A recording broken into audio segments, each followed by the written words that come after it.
Hello students, जय Jagannath. M N Odia education hub को तुम समस्त को स्वागत। ताहले आज कौन पढ़ा ना वैज्ञानिक संकेत बा साइंटिफिक नोटेशन जहाँ को कहूचे यहाँ हूँ तुम चैप्टर 2 केते पिला माने पार्ट 9 है।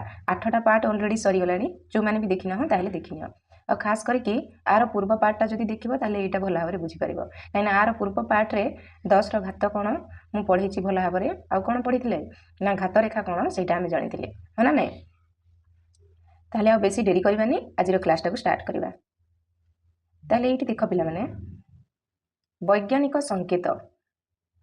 संकेतटा कौन बा ये जिनसटा को आम केतबेले यूज करूचे देख जितेबाला संख्या गुड़िक बहुत बड़ होता है जमीती ये देख सूर्य आम आकाश गंगा छायापथर केन्द्र ठारू ये 3 देला और ये 0 देखिए एतिक मीटर दूर से अवस्थित बोली कहला ये केते बड़ संख्याटा देछि। सेमिति ये देख आम छायापथर तारा मानकर संख्या होची केते 1 देकी बहुत गुड़ाए 0 दे देछि। तापर ये देख पृथ्वीर वस्तुत्व होउची 5 9 7 6 देकी केते गुड़ाए 0 दे देछि। ताले ए जो बड़ बड़ संख्या को आमे पढ़ी पारुचु कि हाँ ना नहीं पढ़ी पारुनु कि मने भी रखी पारुनु ताहेले कोन पिले जे जितेबाला संख्या गुड़िक बहुत बड़ होता है से गुड़िक आम पढ़ा और मन रखा कष्टकर हुए यहाँ कष्टकर हो ना यही बड़ संख्या गुड़िक छोट करी और सहजरे लिखापी आम कौन कर वैज्ञानिक संकेत व्यवहार करें। कौन पर वैज्ञानिक संकेत व्यवहार कर जापार ना ये जो बड़ बड़ संख्या गुड़िक अच्छी को सहजरे पढ़ी पारिबापी और सहजरे मन रखापी आम वैज्ञानिक संकेतटा कौन व्यवहार कर बुझीपार। अच्छा ताहले ये जो वैज्ञानिक संकेत केमिति व्यवहार करिथाउ तार गोटे साधारण रूप अच्छी। कौन तार साधारण रूप अच्छी?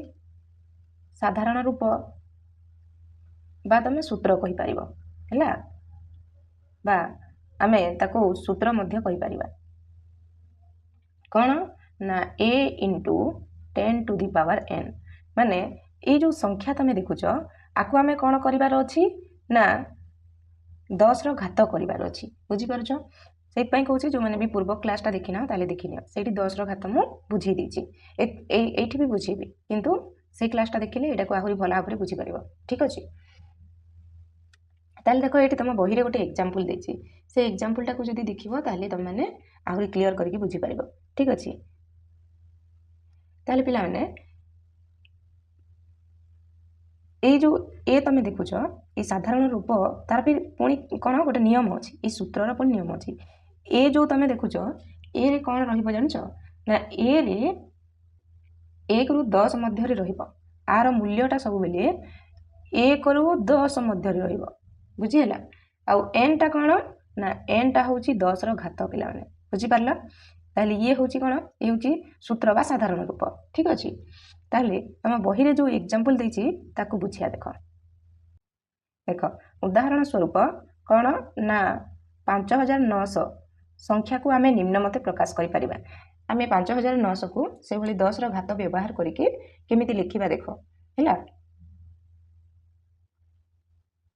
कौन करबा को पड़िबो जानिछ पिला माने आ पई ए जो 5900 तमे देखुछ आकु 10 रो घात व्यवहार करी लिखिबा को पड़िले हमको कौन करबा को पड़िबो जे आमको दशमिक बिंदु को एमिति जगह रखा हेबो जेमिति संख्याटी केते ना 1 रु 10 भितर रहइबो हैला।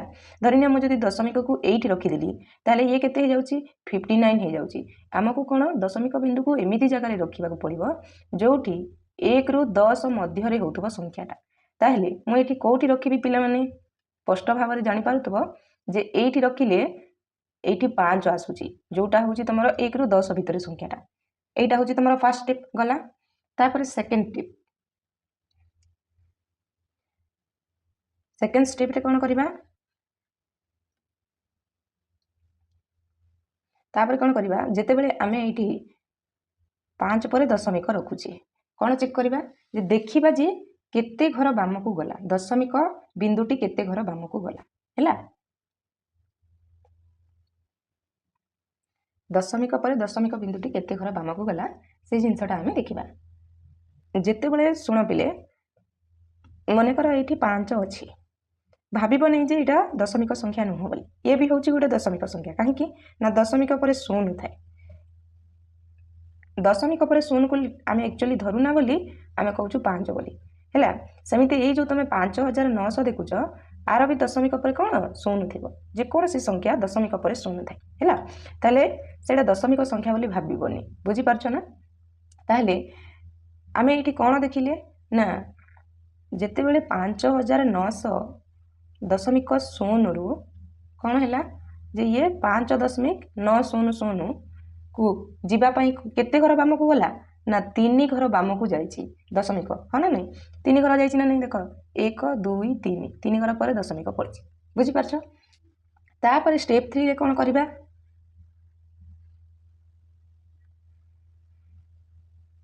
तापर स्टेप 3 रे कौन करवा जेतेबेले हमें देखुचे जे एठी दशमिकटा 3 घर बाम को जाइए ताहले ये कौन हो ना कौन हो ये 5.9 गुणन 10 घात के 3 हो कहीं ये 3 घर बाम को जाइए बुझीपारछ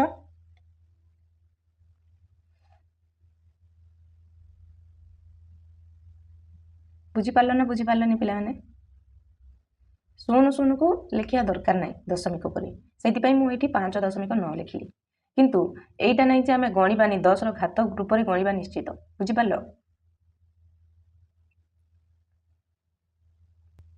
ताहले 5900 को आम जमी बुझिले से भली भाव में ऊपर जो देती तुम बड़ बड़ संख्या ताकू भी आम 10 घात व्यवहार करके लिखिपर हाँ ना नहीं ताहले चलो देखिए केमिति व्यवहार करवा एठी सूर्य आम आकाशगंगा छायापथर केन्द्र ठारू केते मीटर दूर रे अछि एटा देख यही संख्या को आम केमिति लिखिबा आमको कौन करिवार अछि ना आमर जो सूत्र कोटा ए गुणन 10 घात n आउ ए जगार केते ना 1 रु 10 भितर रहिबो हाँ ना नहीं आउ n टा होची तमर 10 घात ताहले आम एठी कोठी दशमिक दबा ना 3 पर गोटे दशमिक दबा हाँ ना नहीं पिला माने एठी तुम 3 देखि पारथबो 3 पर गोटे दशमिक दबा तापर शून्य केतेटा अछि गण दशमिक पर शून्य केतेटा अछि बा केतेटा संख्या बाम को कौन केतेटा अंक बाम को तुमर दशमिकटा जाइछि गण ना 1 2 3 4 5 6 7 8 9 10 11 12 13 14 15 16 17 18 19 20 देख केतेटा अंक पिले 20टा अंक ताहले आम ये कौन करवा आम डायरेक्ट आपको कौन लिखिपर देख 3 पर सब शून्य तक ही अच्छी ताहले आम कौन लिखिपर ना डायरेक्ट 3 गुणन 10 घात 20 लिखिपर बुझीपार कहीं 3 पर सब शून्य अच्छी सेमती ये एक पर केतटा शून्य अच्छी देख आपको आम 10 घात व्यवहार करके लिखा ताहले ये केते आम 10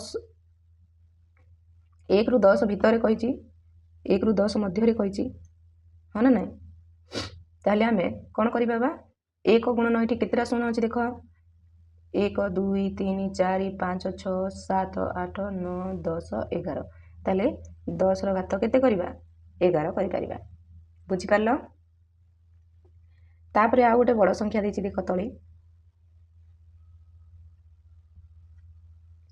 एठी देछि देख 5 9 7 6 देछि तापर 0 0 देछि ताहले एठी आमे कोन करबा ए जगह 1 रु 10 मध्य संख्याटा रखा पड़ो हाँ ना नहीं ताहले दशमिकटा कौटी देवा ना ये 5 पर दशमिक देवा 5 पर दशमिक देले ये बाकी संख्या तक रही सीना 0 0 थिला बोली आम 3 आउ 1 गुणन डायरेक्ट 10 घात करूली किंतु ये संख्या रोचे मैंने लिखा पड़ो मैंने 0 भी तो संख्या किंतु 0 को दशमिक पर लिखा जाए ना बाकी संख्या को लिखा जाए ताहले आम ये जो संख्या तक रहा देख 9 7 6 ये लिखा पड़ो गुणन केते करवा जहाँ जी शून्य अच्छी सबको मिसेबा ता सहित ये संख्या मान को भी मिसेबा है ताले शून्य केतेटा अच्छी प्रथम गुण 1 2 3 4 5 6 7 8 9 10 11 12 13 14 15 16 17 18 19 20 21 ये शून्य 21 टी अच्छी आबू ये संख्या केते 22 23 24 ताहले 10 घात केते 24 हम बुझीपार दशमिक पर आम शून्य को लिखा सीना किंतु ये काउंट करके 10 घात लिखा निश्चय ना भूल भाल हो बुझीपार ताले आशा करछि ए जिनसटा तुम क्लीयरली बुझी पारथिबो हैला। ताले आगो को जिबा। तापर देख पिला माने जेमिति आमे 5900 को देखिले हैला सेही भले एठी आहुरी दिटा एग्जांपल दिछि। एठी देखो केते 20800 देला। 20800 को जदि आमे लिखिबा हैला कंडीशन कोन ना 1 और 10 मध्य रे हमर लिखार अछि। मु सेटा आगुर कहिछि तुमको जोटा तमर बही रे भी दिछि हैला ए एग्जांपल डा बुझे दे साला पर मु एटा तुमको कहूछि। ताले कोन करबा ना कोठी दशमिक देबी 2 पर दशमिक देबी ताले केतरा संख्या रहइबा देखो एतिके संख्या रहिबो किंतु बिले कोन ना दशमिक पर ए दिटा जो शून्य अछि आर किछि एते मूल्य रहइबनी किंतु शून्य पर जेते बेले गोटे 1 2 3 माने ए 1 रु केते 9 भीतर जो गोटे संख्याटा एठी रहि गेला सेति पई ए शून्य मूल्य अछि हैला बुझि पारछ ना। ताहले आमे कोन लिखिबा ना 2.08 गुणन केते लिखिबा 10 रो घात केते लिखिबा 4 लिखिबा। दशमिक पर ए जो दिटा शून्य लिखिबानी सिना किंतु एमानकू घात रे गणिबा निश्चय बुझि पारल ना सेडा मु आगुर कहिछि। सेमिति देखो एठी केते देला आकु देखो 8 अछि आ केतरा शून्य अछि 1 2 3 4 5 6 6टा शून्य अछि कोन ना एठी 8 दशमिक तापर केते 6टा शून्य पड़ि जबना शून्य को तो आमे दशमिक पर लिखनु किछि जदि संख्या देई थांता किबा एठी जेमिति 2.08 अछि एमिति जदि किछि थांता लिखि थांते ताले कोन करबा डायरेक्ट ना 8 गुणन केते करबा 10 रो घात 6 करबा बुझि पारल ना। एटा होछि से मानक रूप देखो एठी तमर बही रे कोन देला ना मु जोटा तुमको कहितली जे साधारण रूप तमर वैज्ञानिक संकेत बा वैज्ञानिक रूप रे जो मानक रूपटा हम लिखुचे तारा साधारण रूप मु तुमको कोन कहितली ना a गुणन 10 रो घात n होबो हा ना आउ ए जगह तमर कोन ना 1 रु 10 मध्य रे रहइबो मु से कथाटा कहितली। एठी तमर बही रे कोन दैछि x गुणन 10 रो घात y दैछि ए दिटा एक समान पिले कन्फ्यूज होबनी बुझिला ना से कोन दैछि x गुणन केते 10 रो घात y दैछि एठी मु जो n लिखिछि n जगह रे से y लिखिछि आ एठी जो a लिखिछि ए जगह रे से x लिखिछि तमे जोटा यूज करछ करो माने जोटा व्यवहार करछ करो हैला दिटा जाको समान किछि असुविधा नै बुझि परछ ना। तापर से देखो कोन कहला जेउ ठारी की x greater than equal to 1 एवं x लेस देन 10 कोन कहला देखो बुझ पिले ग्रेटर देन इक्वल टू एटा होछि तमर कोन ए जो चिन्हटा अछि एटा होछि ग्रेटर देन इक्वल टू खाली जदी इमिति थांता ताले कोन कहितांते ताकू ग्रेटर देन बोली कहितांते बुझिला ना। आ सब बेले गोटे जिंस देखो ग्रेटर देन जो आड़को मुह करथिबो माने ए जो खोला स्थानटा जो आड़को थिबो सेडे कोन बड़ संख्या थिबो आ मुनियाटा जो आड़े मुह करथिबो कोन सेठी सानो संख्या थिबो बुझि पारछ ना। तापरे एटा होछि कोन लेस देन एठी खाली लेस देन देछि आ एठी कोन ग्रेटर देन इक्वल टू देछि ता माने कोन बुझ पिले जे x greater than equal to 1 माने से कहिछि कि x टा कोन ना 1 ठारू बड़ होतबो किबा 1 सहित समान होतबो एवं आउ कोन होतबो x टा ना 10 ठारू सानो होतबो किंतु 10 सहित समान होबनी ताले को पंत आमे लिखि परिबा को पंत रहि परिबो ए जगह रे किबा तमरो ए जो x जगह रे को पंत रहि परिबो संख्याटा ना 1 2 3 4 5 6 7 8 9 एतिकी संख्या आमे रखि परिबा x रे बुझि परिलो क्लियर एति क्लियर हैला। तापर देखो प्रायतः सहग अपेक्षा कोन घातांक अधिक गुरुत्वपूर्ण माने जो तमर सहग जो x अछि ई x अपेक्षा y टा अधिक गुरुत्वपूर्ण काहे कि पिला माने देखो आमे जते बेले मुंबई रे 2 कोटी जनसंख्या को 2 गुणन केते 10 रो घात 7 रूप रे लिखुछु ताले 7 हेउछि 2 अपेक्षा अधिक गुरुत्वपूर्ण काहे कि देखो देखो मुंबई रे जो 2 कोटी जनसंख्या अछती ताकू जदी आमे लिखिबा ना 2 गुणन घात 7 लिखिबा ताहले जो 2 तमे देखुछ आ अपेक्षा 7 रो गुरुत्वपूर्ण अधिक हैला एटा होची ये होची 7 टा होची अधिक गुरुत्वपूर्ण बुझि परछ ना। काहे कि देखो पिले जे सेठारे कोन कहला एठी ना सेठारे 7 होची 2 अपेक्षा अधिक गुरुत्वपूर्ण काहे कि ना वास्तव रे जदी 2 को 3 रे परिवर्तन करबा जदी आमे ए जो 2 देखुछ आ जगह रे मु जदी 3 लिखि देबी आको परिवर्तन करके ताले से केते हबो ना तबे जनसंख्या तबे कोन हबो ना 1.5 गुण वृद्धि पाइबो केते गुण 1.5 गुण वृद्धि पाइबो अर्थात से 2 कोटी रु 3 कोटी होई जिवो केते हबो ना 2 कोटी रु 3 कोटी हबो किंतु जदी हमें 7 को 8 रे परिवर्तन करिबा माने जो 10 रो घात 7 देखुछो ए 7 जगह रे मु जदी 8 लिखि देबी परिवर्तन करके ताहले से केते हबो जानछ ना बिले ना जनसंख्या तमरो 10 गुण बढ़ी जिवो अर्थात से केते 2 कोटी रु 20 कोटी देखो 2 कोटी रु 3 कोटी एठी गोटे कोटी वृद्धि पाइला बेलकू एठी सीधा केते 10 गुण 20 କୋଟି ହେଇଯାଉଛି ବୁଝିପାରୁଛ ନା। ସେଇଥିପାଇଁ କ'ଣ ଅଧିକ ଗୁରୁତ୍ୱପୂର୍ଣ୍ଣ ନା ତମର ଘାତଟା ହେଉଛି ଅଧିକ ଗୁରୁତ୍ୱପୂର୍ଣ୍ଣ ବୁଝିପାରୁଛ। ସେଇଥିପାଇଁ ଆମେ କ'ଣ କରୁଛେ ଯେତେବେଳେ ବଡ଼ ବଡ଼ ସଂଖ୍ୟା ଆମେ ପଢ଼ିପାରୁନୁ ତାକୁ ଲେଖିପାରୁନୁ ହେଲା ମନେ ରଖିପାରୁନୁ ଆମେ ଘାତ 10ର ଘାତ ବ୍ୟବହାର କରିକି ଆମେ ଏଇଠି ଲେଖୁଛେ। କ୍ଲିଅର। এইটি চিত্রକୁ লକ୍ষ্ୟ কର ପିଲାମାନେ। এইটি ଗୋଟେ ଡାଇନୋସର ଅଛି ହେଲା, ଗୋଟେ ବହୁତ ପୁରୁଣା ଡାଇନୋସର ଅଛି ହଁ ନା ନାହିଁ। ତାହେଲେ ଜଣେ ବ୍ୟକ୍ତି ୟାକୁ ପଚାରୁଛନ୍ତି ଯେ ଏହି ଡାଇନୋସରର କଙ୍କାଳଟି କେତେ ପୁରୁଣା ବା ଏଇ ଡାଇନୋସରଟା ଏଇଟା କେବେଠୁ ଅଛି ହେଲା। ତାହେଲେ ଏଇଠି ଅନ୍ୟ ଜଣକୁ କହୁଛନ୍ତି କ'ଣ ନା ଏହା 70 ନିୟୁତ 15 ବର୍ଷର ପୁରୁଣା ହେଲା। କ'ଣ କହୁଛନ୍ତି ନା 70 ନିୟୁତ 15 ବର୍ଷର ପୁରୁଣା। ଆଉ ପୁଣି କ'ଣ କହିଲେ ଯେ ମୁଁ ଯେତେବେଳେ ଏଠାରେ କାମ ଆରମ୍ଭ କଲି ଏହା 70 ନିୟୁତ ବର୍ଷ ପୁରୁଣା ଥିଲା। ଏଇ କଥାଟା ସେ କହୁଛନ୍ତି ଏଇଠି ହେଲା। ତାହେଲେ ଦେଖ ପିଲାମାନେ ଯେତେବେଳେ ଆମେ କୋଟି କୋଟି ବର୍ଷର କଥା କହୁ ହେଲା ସେତେବେଳେ 15 ବର୍ଷର ମୂଲ୍ୟ ବହୁତ କମ୍। ମାନେ ଏଇଠି ଯେଉଁ 70 କୋଟି ଅଛି ଏ 70 ନିୟୁତ ଅଛି ହେଲା ଆ ଅପେକ୍ଷା 15 ବର୍ଷର ଯେଉଁ ମୂଲ୍ୟଟା ଏ ବହୁତ କମ୍ ପିଲାମାନେ ବୁଝି ହେଉଛି। ତେଣୁକରି ଆମେ ଆକୁ ଦେଖ ଏଇଠି ସେ କେବଳ 70 ନିୟୁତ କହିଛି ମାନେ 15 ବର୍ଷଟାକୁ ଛାଡ଼ି ଦେଇଛି ହେଲା।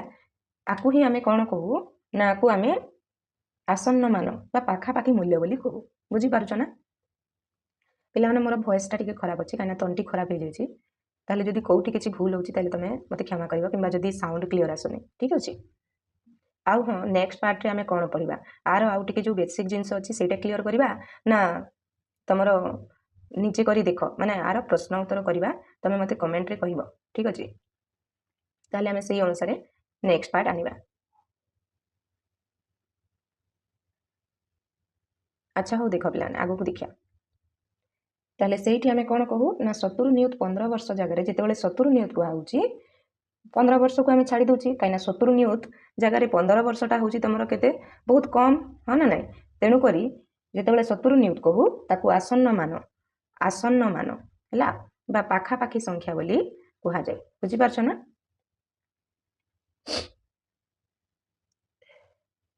ଆଚ୍ଛା ଏଇଠି ଦେଖ ପିଲେ ସେମିତି କିଛି ଏକ୍ସାମ୍ପଲ ଦେଖ ଯେ ସୂର୍ଯ୍ୟ ଏବଂ ଶନି ମଧ୍ୟରେ ଆଚ୍ଛା କ'ଣ କହିଲା ପ୍ରଥମେ ଦେଖ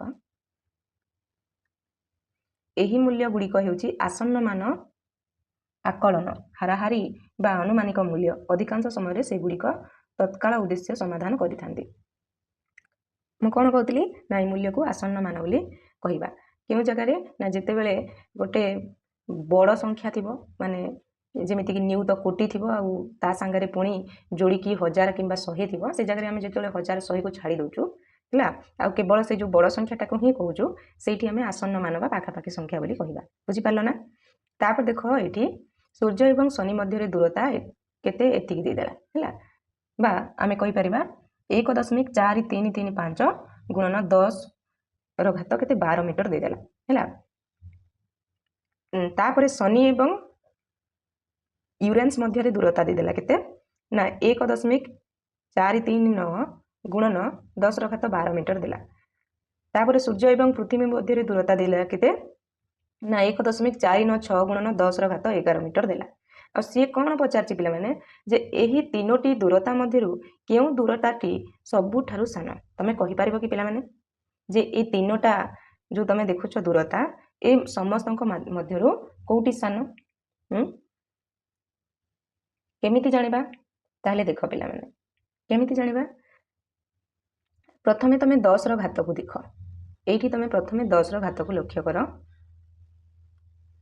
10ର ଘାତ ଏଇଠି କେତେ 12 ଅଛି ଏଇଠି 10ର ଘାତ 12 ଅଛି କିନ୍ତୁ ଏଇଠି କ'ଣ 10ର ଘାତ 11 ଅଛି ମାନେ ନାହିଁ। ଗୋଟେ ଜିନିଷ ସବୁବେଳେ ମନେ ରଖ ଯେ ଯାହାର ଘାତ ବଡ଼ ସେହି ସଂଖ୍ୟାଟି ବଡ଼ ପିଲାମାନେ ହେଲା। ଯାହାର ଘାତ ବଡ଼ ସେ ସଂଖ୍ୟାଟି ବଡ଼। ତାହେଲେ ଆମେ ଏଇଠି କ'ଣ ଦେଖୁଛେ ନା ଏଇଠି 10ର ଘାତ ଅଛି 12 ଏଇଠି 10ର ଘାତ ଅଛି 12 କିନ୍ତୁ ଏଇଠି 10ର ଘାତ 11 ଅଛି। ଏଇଥିରୁ ଆମେ ଜାଣିପାରୁଛେ ଯେ ସବୁଠାରୁ ସାନ ହେଉଛି ଏ ତିନୋଟି ମଧ୍ୟରୁ ସାନ ହେଉଛି କିଏ ସୂର୍ଯ୍ୟ ଏବଂ ପୃଥିବୀ ମଧ୍ୟରେ ଯେଉଁ ଦୂରତାଟା ଅଛି ସିଏ ହେଉଛି ସାନ ହଁ ନା ନାହିଁ ପିଲାମାନେ। କାହିଁକି ନା ଆମେ ଏଇଠୁ ଏନେ ଜାଣିଲେ ଯେ ଯେଉଁ ସଂଖ୍ୟାର ମାନେ ଘାତଟା ବଡ଼ ସେଇ ସଂଖ୍ୟାଟା ହିଁ ବଡ଼ ସେଇଟା ଆମେ ଏବେ ଜାଣିଲେ ହଁ ନା ନାହିଁ। ଆଚ୍ଛା କିନ୍ତୁ ଏଇଠି ପିଲାମାନେ ଦେଖ 10ର ଘାତ 12 ଅଛି ଏଇ ଜାଗାରେ ମଧ୍ୟ ଆଉ ଏଇଠି ମଧ୍ୟ 10ର ଘାତ 12 ଅଛି। ଯଦି ମନେକର ଏଇଠି ବି 10ର ଘାତ 12 ଦେଇଥାନ୍ତା ତାହେଲେ ତୁମମାନେ କନଫ୍ୟୁଜ୍ ହେଇଯାଇଥାନ୍ତ କାହିଁକିନା ସବୁ ଜାଗାରେ 10ର ଘାତ ସମାନ ଅଛି। ତାହେଲେ ଆମେ ବଡ଼ କେଉଁଟା ଛୋଟ କେଉଁଟା କେମିତି ଚିହ୍ନିବୁ ହଁ ନା ନାହିଁ। ତାର ବି ଅଛି ଗୋଟେ ଟ୍ରିକ୍ ଦେଖ କ'ଣ ନା ଯଦି ଘାତଟା ଯଦି ସମାନ ଥିବ ତାହେଲେ କେମିତି ଚିହ୍ନିବ କେଉଁଟା ବଡ଼ ଆଉ ସାନ? କେମିତି ଚିହ୍ନିବ ନା ଦଶମିକ ପୂର୍ବରୁ ଓ ପରେ ଥିବା ଅଙ୍କକୁ ଦେଖିବ ହେଲା। ଦଶମିକ ପରେ ଆଉ ଯେମିତି ତମର ଏଇ ଯେଉଁ ପ୍ରଥମ ଦୁଇଟି ଦୂରତା ଦେଇଛି ଆକୁ ଦେଖ ହେଲା। ପ୍ରଥମରେ ଦେଖ ଏଇଠି କେତେ ଦେଇଛି ନା 1.433 ଗୁଣନ କେତେ ଦେଇଛି 10⁻12 ଦେଇଛି। ଆଉ ଏଇଠି 1.439 ଗୁଣନ 10⁻12 ଦେଇଛି ହଁ ନା ନାଇଁ? ଏ ଶୂନ ଭଳିଆ ଦେଖାଯାଉଛି କି ନାଇଁ? ଏଇଟା ଦଶମିକ ହେଲା। ତାହେଲେ ଏଇଠି ଘାତ ଦୁଇଟା ଯାକ ସମାନ ଅଛି। ତାହେଲେ ଏମାନଙ୍କ ଭିତରୁ କେଉଁଟା ବଡ଼ କେଉଁଟା ସାନ କେମିତି ଜାଣିବା ନା ଏଇଠି ପିଲାମାନେ ତମେ କ'ଣ କରିବ ନା ଦଶମିକ ପୂର୍ବରୁ ଓ ପରେ ଥିବା ଅଙ୍କକୁ ତମେ ଦେଖିବ। ଏଇଠି ତମେ ଯଦି ଦେଖିବ ତାହେଲେ 1.439 ହେଉଛି ଆ ଠାରୁ ବଡ଼ ପିଲାମାନେ। ଆ ଠାରୁ କିଏ ବଡ଼ ହେବ ଜାଣିଛ ନା ଇଏ ବଡ଼ ହେବ। କାହିଁକି କହିଲ ଏଠି ଦଶମିକ ପରେ ଯଦି ତମେ ସଂଖ୍ୟା ଦେଖିବ ଦେଖ ଏଠି 433 ଅଛି କେତେ ଅଛି ନା 3 ଅଛି କିନ୍ତୁ ଏଠି 43 କେତେ ଅଛି 9 ଅଛି। ବୁଝିପାରୁଛ ନା? ତାପରେ କ'ଣ କହିଲା ପିଲାମାନେ ନିମ୍ନରେ ଦିଆଯାଇଥିବା ସଂଖ୍ୟା ରେଖା ସୂର୍ଯ୍ୟ ଓ ଶନି ମଧ୍ୟରେ ଥିବା ଦୂରତା କେତେ 1.4335 ଗୁଣନ 10⁻12 ବା 10⁻12 ମିଟରକୁ ଦର୍ଶାଯାଇଛି। ଏଇ ଯେଉଁ ସଂଖ୍ୟା ରେଖା ତମେ ଦେଖୁଛ ଉକ୍ତ ସଂଖ୍ୟା ରେଖାରେ ପୃଥିବୀର ଆପେକ୍ଷିକ ସ୍ଥିତି ଚିହ୍ନଟ କର। ସୂର୍ଯ୍ୟ ଓ ପୃଥିବୀ ମଧ୍ୟରେ ଥିବା ଦୂରତା ହେଉଛି କେତେ ନା ଏତିକି। ଏଇନି ଆମେ ଦେଖିଲେ ତାହେଲେ ଆମେ ଏଇଠି ଚିହ୍ନଟ କରିବା ସଂଖ୍ୟା ରେଖାରେ ଦର୍ଶାଇବା ଯେ ପୃଥିବୀ ସୂର୍ଯ୍ୟର ବହୁତ କେତେ ପାଖରେ ଅଛି ନିକଟରେ ଅଛି ପିଲେ। ପୃଥିବୀ ସୂର୍ଯ୍ୟର ବହୁତ ନିକଟରେ ଅଛି। କାହିଁକି ନା ଆମେ ଯେତେବେଳେ ଏହାର ଦୂରତା ଦେଖୁଛେ ସିଏ ହେଉଛି 10⁻11ରେ ଅଛି ମାନେ ସଂଖ୍ୟା ରେଖାର ସେ ମାନେ କ'ଣ ଯେ ପୃଥିବୀ ସୂର୍ଯ୍ୟର ବହୁତ ପାଖରେ ଅଛି ବୋଲି ଆମେ ସେଇଠୁ ଜାଣୁଛେ ହଁ ନା ନାଇଁ? କାହିଁକିନା ଏମାନଙ୍କୁ ଯେତେବେଳେ ଆମେ ଦେଖୁଛେ ଏମାନଙ୍କ ଦୂରତା ଦେଖ ସେ 10⁻12 ହେଉଛି ମାନେ ଆଠୁ ଅଧିକ ହେଉଛି ନା ନାଇଁ ଦୂରତାଟା। ଏମାନଙ୍କ ଦୂରତା ଠାରୁ ଏମାନଙ୍କ ଦୂରତାଟା ଅଧିକ ହୋଇଯାଉଛି। ତେଣୁକରି ଆମେ କହିପାରିବା ଯେ ପୃଥିବୀ ସୂର୍ଯ୍ୟର ବହୁତ ନିକଟରେ ରହିବ ଟିକେ ପାଖରେ ରହିବ। ବୁଝିହେଲା ନା?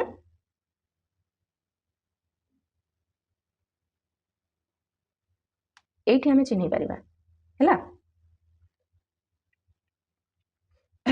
ତାପରେ ଦେଖ ନିମ୍ନଲିଖିତ ସଂଖ୍ୟା ଗୁଡ଼ିକୁ ମାନକ ରୂପରେ ପ୍ରକାଶ କର। ଏଇ ଯେଉଁ ସଂଖ୍ୟା ସବୁ ଦେଇଛି ତାକୁ ଆମେ ମାନକ ରୂପରେ ପ୍ରକାଶ କରିବା ମାନେ 10ର ଘାତ ବ୍ୟବହାର କରିକି ଲେଖିବା। ଠିକ ଅଛି। କେତେ ଅଛି ପିଲାମାନେ ଏଠି 34 30 ଆଉ କ'ଣ 3ଟା ଶୂନ ଏମିତି ଅଛି। ମୁଁ ତାକୁ ଭଲ ଭାବରେ ପଢ଼ୁନି ହେଲା। ତାହେଲେ ଏଇଟା କେଉଁଠି ଶୂନ ଦଶମିକ ଦେବା ନା 3 ପରେ ଦଶମିକ ଦେବା ହଁ ନା ନାଇଁ? 3 ପରେ ଦଶମିକ ଦେଲେ ବାକି କେତେ ରହିବ 43 ରହିବ। ଆଉ ଶୂନ ତ ଲେଖିବାନି କିନ୍ତୁ ଗୁଣନ କେତେ କରିବା ପିଲାମାନେ ଦେଖ 1 2 3 4 5 6 ହଁ ନା ନାଇଁ? ଶୂନ ଅଛି 4ଟା ଆଉ ଦଶମିକ ପରେ ଆମେ ଏଠି 2ଟା ସଂଖ୍ୟା ଲେଖିଲେ ତାହେଲେ 6ଟା ହେଲା ଟୋଟାଲ। ତାହେଲେ ଆମେ ଏଠି ଗୁଣନ 10⁻6 କରିବା। ଏ ହେଇଯିବ ତାର ଆନ୍ସର। ସେମିତି ଯେଉଁ ଆଇଭି ନମ୍ବରଟା ଅଛି ଏଇଟା ତମେ କମେଣ୍ଟରେ ଆନ୍ସର କେତେ ହେବ ମୋତେ କୁହ ହେଲା। ଆର ମାନକ ରୂପ ତମେ କମେଣ୍ଟରେ ଲେଖ ଆଇଭି ନମ୍ବର। ଠିକ ଅଛି। ଆଜିର କ୍ଲାସଟାକୁ ଏଇଠି ରଖିବା। କ୍ଲାସଟି ଯଦି ଭଲ ଲାଗିଲା ତାହେଲେ ନିଶ୍ଚିତ କ୍ଲାସଟାକୁ ଗୋଟେ ଲାଇକ୍ କର, ତମ ସାଙ୍ଗସାଥିମାନଙ୍କ ସହିତ ସେୟାର କର ଆଉ ଏମିତି ନୂଆ ନୂଆ କ୍ଲାସ୍ ଦେଖିବା ପାଇଁ ଆମ ଚ୍ୟାନେଲକୁ ସବସ୍କ୍ରାଇବ୍ କରିକି ରଖିଥାଅ। ଠିକ ଅଛି। ଆଉ ଗୋଟେ ଜିନିଷ ଆର ନେକ୍ସଟ ପାର୍ଟ ପରେ ଆମେ କ'ଣ ବେସିକ୍ ଜିନିଷ କ୍ଲିୟର କରିବା ନା ପ୍ରଶ୍ନ ଉତ୍ତର କ୍ଲିୟର କରିବା। ତମେ ସେଇ ଜିନିଷଟା ତମେ ଦେଖ ହେଲା। କମେଣ୍ଟ କରିକି କହିବ।